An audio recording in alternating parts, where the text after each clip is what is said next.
First story.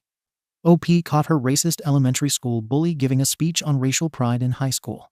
So she gave a speech on her racism and bullying, causing her to get disowned, dumped by her fiancé, lose her job, and be shunned by her equal rights group. So the title is self-explanatory. But you will be surprised. When I F28 was in elementary school, I had a bully. I'll call her Aya because it's the only nice thing I will ever do for her. It all started in the first grade. She was the instant popular girl because she talked about her time in Ghana. She was born and raised there up until she was 4 years old, when her parents immigrated to America.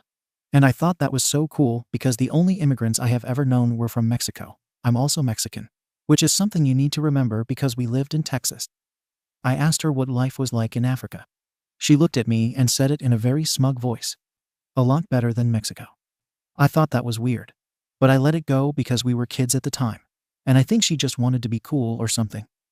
As the year went on, she always made offhanded comments about me being Mexican, and they were always directed towards me. It wasn't until the second grade that we were just learning this brand new word that we had never heard of before, racism. 7-year-old me at the time vaguely understood it, because my mom taught me the words that were derogatory towards us and wanted me to be aware of them. Anyway, we were watching a cartoon about Martin Luther King Jr., and we were at a scene where the protesters were being unjustly arrested. I thought it was cruel and didn't think it was fair. Aya, though, looked at me and shouted, "A beaner like you would never understand." For those who don't know, the word beaner is a slur against Latin people. Sure, it's not as disgusting as the N-word, but it's a disgusting word to people like me. And I've been called that a lot of times, even back then. I was horrified to be called that in the middle of class, and I looked at my teacher, who just shrugged her shoulders and went back to the show. I couldn't believe it. We're learning about the civil rights movement, and I was called a racial slur in front of everyone. I tried asking my teacher, why didn't she say anything? Because what called me was a bad word towards me and my ethnicity. All she did was say, "It's just a word, just aboard Seitzen, sticks and stones." I ran home in tears and told my mom everything. She was upset at first, but at the time she told me that Aya probably didn't know that that word was a bad word towards Latin people. And maybe she'll figure it out when she's older or say sorry the next day. How wrong my mother was. For the next 4 years, Aya would throw racial slurs at me, calling me a beaner who eats nothing but beans or a wetback because I must have crossed the Rio Grande River. I begged her every single time to stop, and I went to my teachers, pleading with them for help, but they never did anything. It wasn't just the racial slurs she threw at me. She would insult me for the way I looked, the way my hair was, and why I was bigger compared to the other girls who were slim. She wasn't a model herself either. Things got worse in the 4th grade. I was going through a rough time because my mom was dating a man who drank beer as if prohibition had ended. He also smoked heavily, and the smell would end up on my clothes, which added fuel for Aya's fire. When DARE was a big thing back in the day, A would always use me as an example about the dangers of smoking. She pointed out how the smell was so bad that she constantly plugged her nose every time she walked by me. It led to rumors of me never taking a bath that followed me up until the end of 6th grade. At this time, my mom was starting to realize that Aya was not stopping, and she tried contacting the school. But all she would get was that it was just a disagreement between 2 classmates. She wrote notes for me to give to my teachers, but nothing would happen. And in the 5th grade, things really took a toll. My grandfather passed away, and his death hurt me so much that even to this day, I still feel the raw pain of his passing. Word got out to my school, and Aya walked up to me, saying how sorry she was that my grandfather was gone. I naively thought that maybe she would just stop being a bully and say sorry for saying racist things towards me. Nope. It's sad that he died to get away from you. I would too if I realized my granddaughter was so ugly. I broke into tears while she and a few of her friends laughed. And as always, none of my teachers did anything to stop her. I told my mom, who managed to finally get a hold of my teacher, and demanded that she'd do something about it or else she was going to go up there and make her stop. So for the first time in the whole year, my teacher walked up to Aya and told her to stop being so mean to me. I took a look at her and burst into tears, crying that she was being so mean. It's because I'm black, isn't it? Immediately, my stupid teacher backed off. Aya would go on to use that phrase every day, single. At some point, one of our teachers even attempted to do something. Now you're probably wondering how she ruined my life. Well, I'm getting to it. Things slowly quieted down when I was in 6th grade, but I was plotting something. I used to draw anime a lot. I wasn't any good, but I practiced every single day, And slowly my skills were improving. I was drawing the main cast of Sailor Moon during free time, and it was really a decent first attempt. For once, there were no stray pencil marks, and I didn't have to erase as much. I left to go to the bathroom, and when I came back, my drawing was ruined. It had pen marks everywhere, with the words Beaner and Wetback in permanent marker all over it. I was devastated and broke down. I worked so hard on that drawing, and it was vandalized with hate. I looked over to a group of desks where Aya was sitting, and I saw her laughing. She and a couple of her girlfriends were saying how funny it was. I was crying over a stupid picture, and I saw that she had that stupid permanent marker on her desk. I marched up to her and yelled at her.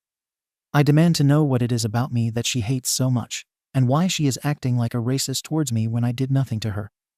I was crying and screaming, and my teacher told both of us to go to the office. I thought we were finally going to solve the issue, but as always, I was wrong. My principal looked at the both of us and said that I should apologize to Aya. Me, what? P. Apologize to her for yelling at her. Just because you're upset over drawing doesn't mean you have to yell at a classmate for it. Me. But she ruined my drawing. She wrote slurs all over it. I should point out that she even had permanent marker stains on her hands. Me. Why aren't you telling her that you don't tolerate racism in this school? Why are you always taking her side? I'm not taking side, young lady. But those are just words. Sticks and stones. I honestly didn't know what to feel at that moment. I realized that Aya was getting away with her racism, and there was nothing I could do about it. I still refused to apologize, and the principal called my mom, who demanded that the principal do something about Aya. But nothing happened as always. After that incident, Aya was emboldened at the fact that she could get away with the bullying, which made my life hell. She destroyed me. It was to the point where I could no longer draw. Even to this day, if I even tried to draw a character I liked, I would break into tears and just stop. My mom tried everything. She pleaded, she demanded, and she threatened, but my school just brushed it off as an overprotective single mom who just didn't like seeing her overly sensitive child hurt. In my mom's perspective, from what she told me, she watched as her happy-go-lucky little girl slowly morphed into a sad and combative teenager. I developed a hatred for my own ethnicity, and I cried. I wished I was white because I hated being called those words, and I hated the way my face looked because I could see my Native American features. That's right, I'm indigenous too.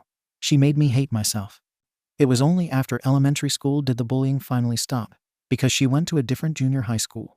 But just because I was able to get away from her didn't mean that the effects of her bullying stopped. I had to go to therapy to get the terrible things she said to me out of my head and slowly regain myself as a person. My family, who knew of the bullying, gathered around and gave me unconditional love and support, all the while telling me stories of our ancestors who started our family and how they fled Spain during the Texas Revolution. I even went to the tribe I was descended from to help gain a better understanding of my indigenous roots, and they helped me immensely as well. Yeah, Aya and I ended up going to the same high school, but I avoided her like the plague because I wanted nothing to do with her or her bullshit. Aya was a model student, and during Black History Month, we used to have an assembly where we talked about the great black figures in history. She would always go on the podium and talk about how proud she was of her race, and that we should embrace everyone of different races, religions, and all that good stuff. It took all of my willpower and constant reminding of myself that what happened in elementary school was in the past to not laugh and roll my eyes. I just thought she was a piece of work. Fast forward to 2021. I was packing up my room because I was getting ready to move some of my stuff to my new house with my then fiancé, now husband, while we were planning our wedding. I was reading a book on my phone when I got a notification from someone I hadn't seen since high school. It was Aya. I'm an adult now, so instead of feeling the terrible anxiety I would always feel whenever I would get a note from her, I just looked at it, annoyed, wondered what the hell she wanted, and opened it. Apparently, she was hosting our elementary school reunion because the old building was being torn down in place of a new one. She was inviting everyone who went to school there so we could say goodbye to the old girl. Honestly, I didn't want to go because that school has done nothing but bring me grief and anger. Just driving by it over the years would make my heart pound uncomfortably. I wanted to decline, but I thought to myself, that stupid school will be destroyed. Why not spit on it or something? And then something sparked in my head. This could be my last chance to expose Aya for who she really is.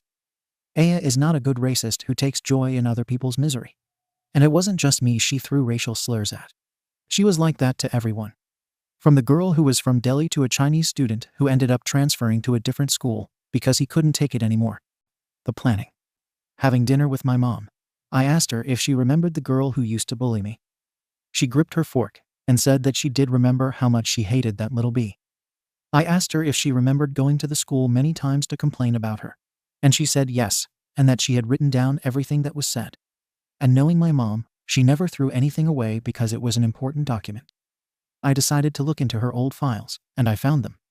It was not only the notes Mom took, but it was also full of the hateful messages Aya wrote to me. Even my Sailor Moon drawing, which had those terrible racial slurs on it. The terrible feelings of self-hatred and sorrow came back in full force. I was close to tears seeing that drawing and those notes. I really wanted to know why she had so much hate in her heart. After calming myself down, I went to work. I printed copies of the notes along with a note from my principal that said, "It seems that Aya called just a board sits in nasty words based on her ethnicity." It was even signed by that principal, which proved two things. A was a racist, and the school knew but refused to do anything. The revenge. The little party was basically a barbecue on the school playground. I showed up in casual clothing and saw my old classmates for the first time in years. To say the least, I was the only one who still looked fresh-faced and was not worn down by parenthood. I did catch up to a few of them. Most of them were actually Aya's victims, but unlike me, they ignored her when she would bully them. Looking around, I actually saw some known members of our local equal rights group. I assumed she invited them because Aya has made a name for herself over the years since graduation.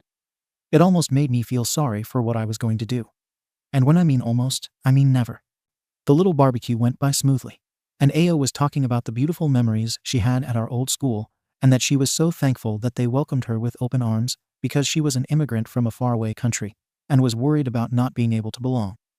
I remembered how proud she was when she first walked into our class, no fear at all. After her passionate farewell speech, everyone in our class took turns saying their own farewells. They half-arsed their speeches, and some just said that the school was awesome. When it was my turn, I looked around and saw everyone staring at me. Aya is standing there with a confident smile on her face, as if she thought that I was so beaten down that I would just say whatever with the school, and that's it. But nope. Over the years since graduation, I sort of developed an I don't give a F attitude. I say what I say, and I will do a microphone drop if I have to. I talked about how I was so nervous about going to school, because it was something new, and I knew that it would lead me down a path of adulthood. I talked about how this damn school had brought nothing but nightmares, horrible teachers, and a terrible student who bullied me so much that my poor mother had to spend thousands of dollars of her life savings just to give me therapy because I could not function well. I then looked at Aya and said that she was a prime example of the American dream. An immigrant who worked tirelessly to make it in this complicated country. I then said it in the same smug tone of voice she had 20 years ago. "I am so glad you grew out of your racism." And with that, I stood up and left. And remember what I said about those notes my mom kept? Well, I sent them to that local group anonymously and told them that their star volunteer was not who she was. I just thought that would be the end of it. But I did not know of the absolute SHT storm I caused. Aya's reputation was destroyed. When the leader of the group saw the notes, he was livid.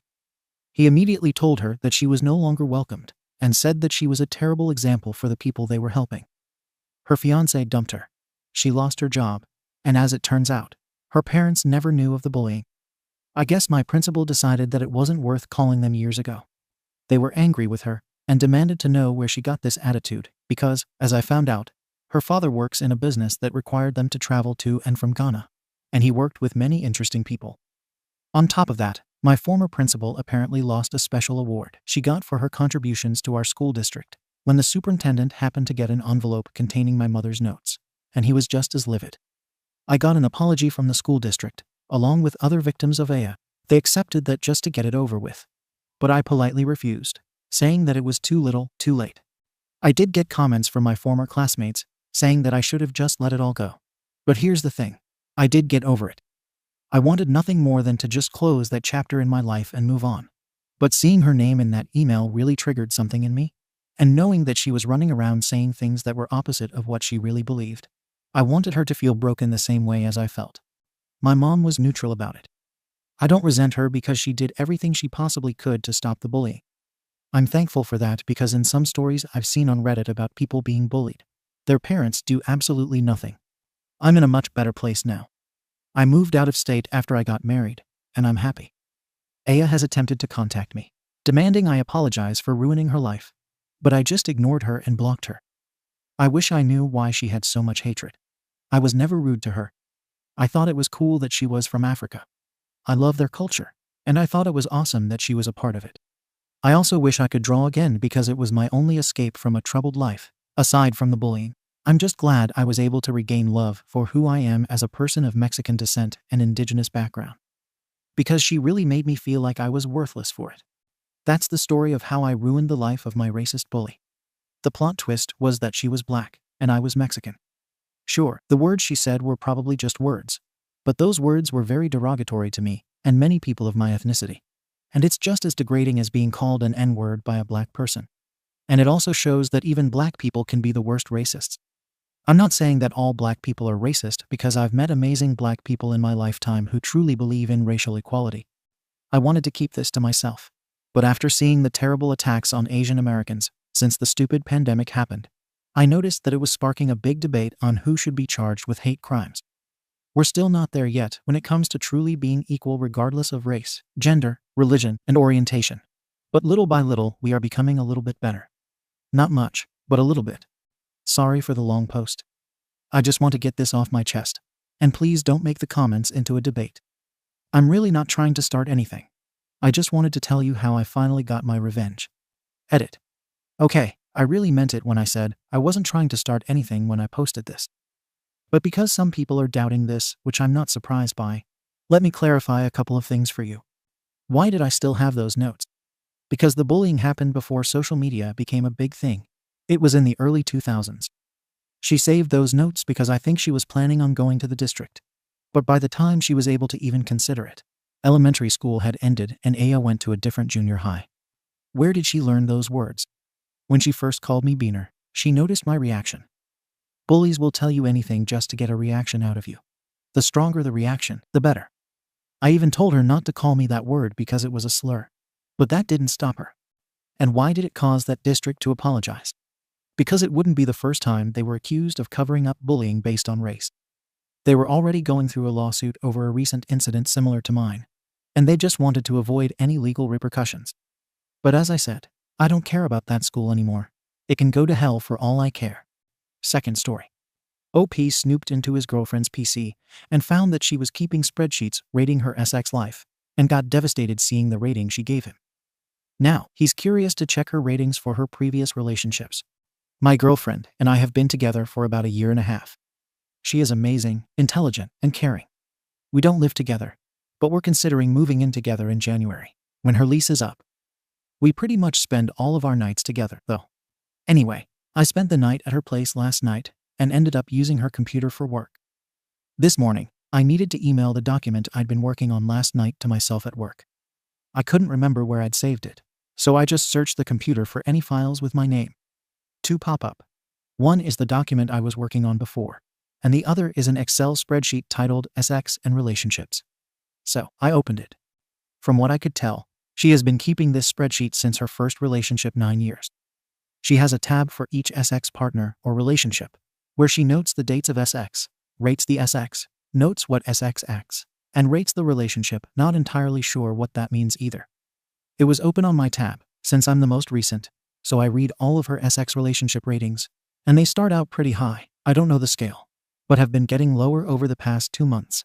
It basically took all of my willpower, but I didn't look at the other guys' tabs.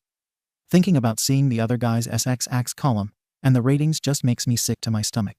So I just closed the spreadsheet, emailed myself my work document, and went to work. I've just been stewing since then, though, and becoming more and more insecure about the SX ratings. I'm so tempted to read the other guy's ratings, but I know that would be wrong, as well as self-torture.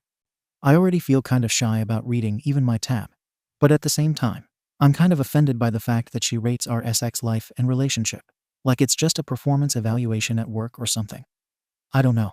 Obviously something is wrong with our actual lives, so I need to talk to her about that.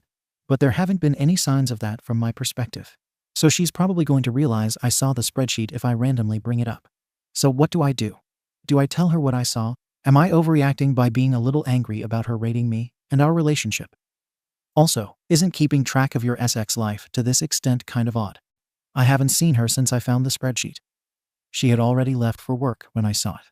TLDR, GF rates all her relationships and SX partners. My SX ratings are getting lower. I don't know how to approach this with my girlfriend, and I'm a little offended by even the concept of rating our relationship. I also keep thinking about the previous guy's ratings and getting insecure. Edit. The document I emailed myself was my work file, not her spreadsheet. I worded it weird. Relevant comment. Remember Kumvali. What? All the times you have SX? I mean, I've certainly made lists of past experiences when looking for patterns. Am I dating the same kind of arsehole again, but not with a current relationship? That's pretty weird. Is she a generally mathematical sort of person? Good for you for not looking at the other tabs. Don't? No good will come of it. When was the last time the two of you sat down and had a discussion about how things were going? Do you do that with any regularity? OP. Yeah, as far as I can tell, every time we've had SX, she is a very mathematical person. She has a hard time opening up with emotions sometimes. But usually if I initiate a conversation about how she's feeling about something, she opens up. The last time we had a serious discussion was when we talked about moving in together. That was maybe a month or so ago.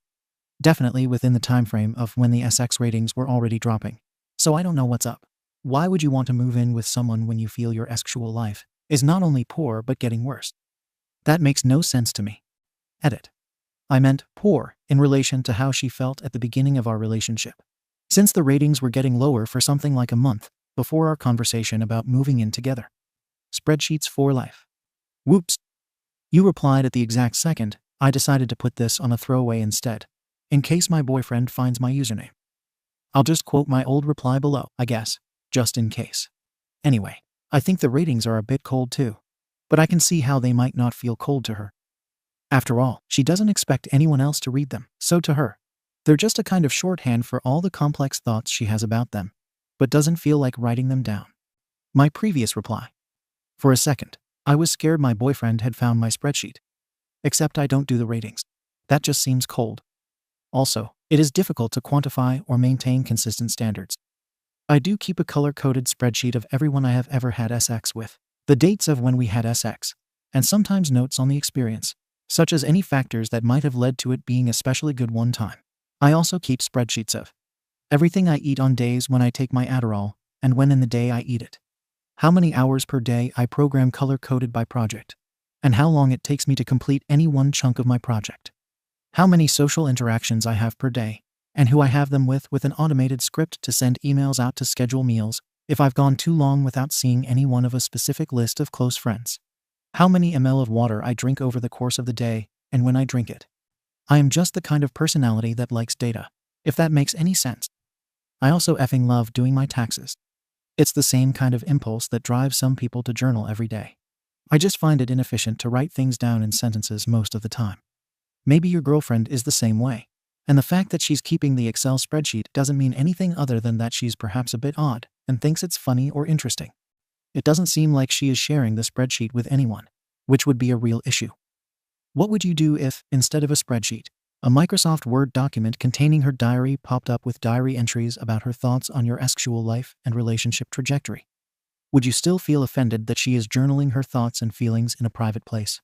Personally, I think I would respect her privacy and not read the rest of the spreadsheet. And maybe not even tell her that you saw it in the first place. She may get angry and embarrassed.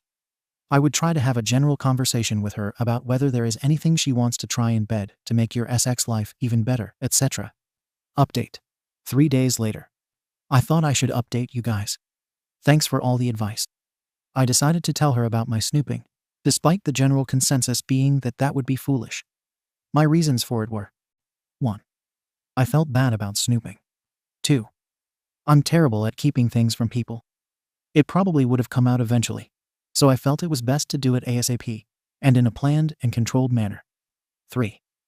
I still didn't feel comfortable with the ratings, and wanted to understand why she did it, and what it meant to her. I love her, so I want to understand how her brain works. 4. I wanted to address the sexual issues in a straightforward manner. I know everyone was recommending I just do this organically, but we did a lot of that in the first few months of our relationship. I felt it would come off as odd if I suddenly started asking if she was okay or enjoying the stuff she's been telling me she prefers for 1.5 years, and she would definitely ask me why I was concerned. I didn't want to have to lie. Here's how it went. I didn't end up talking to her Friday night because she was busy exercise class with a friend. It ended up being a good thing because I still wasn't sure what I wanted to do. And like I said, I have a hard time hiding things, so she definitely would have known something was up. I just ruminated on the whole thing last Friday and finally decided I'd tell her. So last night, I told her the whole story, and she knew where it was going pretty well because she started covering her face when I said I searched for my name. When I explained that I only looked at my tab, though, she was really relieved. I apologized for even opening it in the first place, but she wasn't really upset about that. She said that she understood the compulsion once I saw the title. She felt it was different from someone who goes out of their way to purposely snoop on their so. And the fact that I told her instead of hiding it really helped. She said she was relieved I didn't look at the other tabs, because that would have been a much bigger violation of privacy, and not just her privacy, but also the guy's privacy, and definitely would have been an act of jealousy or insecurity, rather than curiosity. The whole time she was explaining this, I was just thinking, thank God, I didn't effing open those other tabs. Seriously, I am so effing happy I did not look at those tabs. I can't stress this enough. I almost screwed up my relationship a lot. Anyway, as for the whole question of why she keeps track and what the ratings mean, Spreadsheets for Life was spot on. She just really likes keeping track of her own personal data. She has spreadsheets for her health, recording her weight, how energetic she feels, allergy symptoms, etc. And even some completely silly ones like keeping track of how long her hair is. I told her I was worried since I saw the SX ratings were decreasing, and I wanted to know what I should do differently. She said the ratings were about her personal enjoyment, not my performance. Apparently, she's gained a bit of weight over the past couple months, and she felt her own self-image was keeping her from enjoying SX as much. That's why she joined a gym and decided to go to the exercise class this week. I was totally flabbergasted by this, because I honestly have not noticed the weight gain. I told her that, and she was basically like, "You're sweet, but completely oblivious sometimes." I made sure to let her know that I think she's gorgeous and SXY, and has no reason to feel badly about her body. She said that's all fine and good. But this was more about her internal validation than external validation. She said this has happened before in previous relationships, and because of the spreadsheets, she was able to figure out the problem and fix it. I said I understood, but I'd really like it if she told me that she wasn't enjoying SX as much, so I could help her. She said she hadn't thought to tell me because she was already taking steps to fix it. I asked her to please just tell me anyway. It's not fun to have SX if the other person isn't having fun too. I'm actually going to start making healthier foods for the two of us, since I suspect the weight gain is probably partially my fault since I love to cook, and I'm always making comfort foods. All in all, it went way better than I could have ever expected. She doesn't think I'm a horrible SX partner, and I now know how I can help our SX lives. She was a little concerned about me finding out about her spreadsheets, though. Apparently a previous boyfriend found out, freaked out, and told her she was too cold and robotic. I said that, and now that I understand why she does it, I realize it's not that unlike a diary. Thank you to the people who made this comparison in the original thread. It really helped me. She was very happy to hear that. Sorry this update took so long. It was a busy weekend, and my girlfriend had some data she needed help gathering. TLDR, I told her. She wasn't too upset about the snooping. She explained the SX ratings were more about her than about me, and we're going to work on being healthier together so her self-image can be back where it was before. Thank you for watching the video. If you are interested in listening to these kinds of stories, we've got more in store for you. Simply subscribe to our channel, hit the like button, and share it with your fry.